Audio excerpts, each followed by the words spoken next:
દરેક મારા વાલા મિત્રોને જય શ્રી કૃષ્ણ. ગણપતિ બાપ્પા મોર્યા, મંગલ મૂર્તિ મોર્યા. બાપાનો તહેવાર આવી ગયો છે. બહુ દિવસથી આપણે રાહ જોતા હતા, બહુ તૈયારીઓ કરતા હતા. અમારા ઘરે પણ અમે બાપાનું આગમન કરીએ છીએ, બાપાને બેસાડીએ છીએ. તો મિત્રો, આપણે બાપા વિશે થોડુંક કંઈક જાણી લઈએ.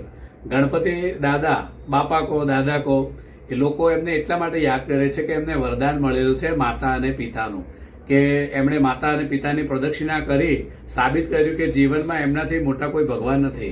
પણ મિત્રો, એક વાતનો ખ્યાલ રાખજો કે આજે સૌથી વધારે જો દુનિયામાં દુઃખી હોય તો માતા પિતા જ દુઃખી છે. કોઈ પણના ઘરમાં તમે ચાલ્યા જાઓ, માતા પિતા સુખી નથી. આજના જે યુવાનો છે એ ગણપતિ ભગવાન માટે એટલું બધું કરે છે, એટલા નાચે કૂદે, ઘણી બધી તૈયારીઓ કરે, ઘણા બધા ધૂમ ખર્ચો કરે છે મિત્રો.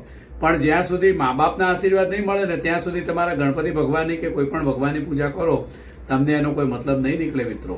એટલે મા બાપની સેવા ચોક્કસ કરજો, એમનું કીધેલું માનજો, તો ગણપતિ ભગવાન તમને એમ જ તમને આશીર્વાદ આપી દેશે. ગણપતિ ભગવાન એ સૌથી બધા ગણોના રાજા, એનું નામ છે ગણપતિ.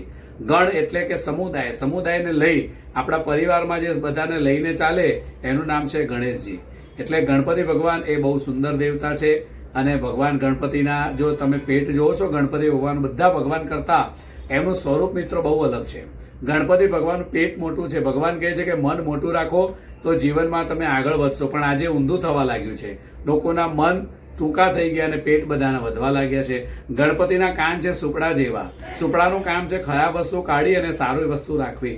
આ સંસારમાં તમને જે સારી વાતો કે સાંભળવાની અને ખરાબ કે તો ભગવાને બે કાન એટલા માટે આપ્યા છે, એક કાનથી સાંભળી અને બીજી કાનમાંથી કાઢી નાખવાની. મિત્રો, ગણપતિનું આસન છે લાલ કલરનું.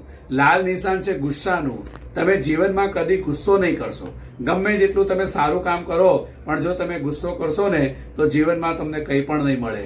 શાસ્ત્ર, આપણા ઋષિમુનિઓ કહી ગયા કે જેને ગુસ્સો દબાવતા, જેને આવડી ગયું, એ માણસને જીવન જીવતા આવડી ગયું. બાપા વિશે આપણે જેટલું સમજીએ એટલું ઓછું છે મિત્રો.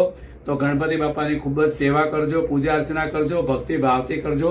ખાલી કોઈ જગ્યાએ દેખાવો કરતા નહીં. અને હા, મા બાપની સેવા ચોક્કસ કરજો. બોલો ગણપતિ બાપ્પા મોર્યા, મંગલ મૂર્તિ મોર્યા. જય ગણેશ.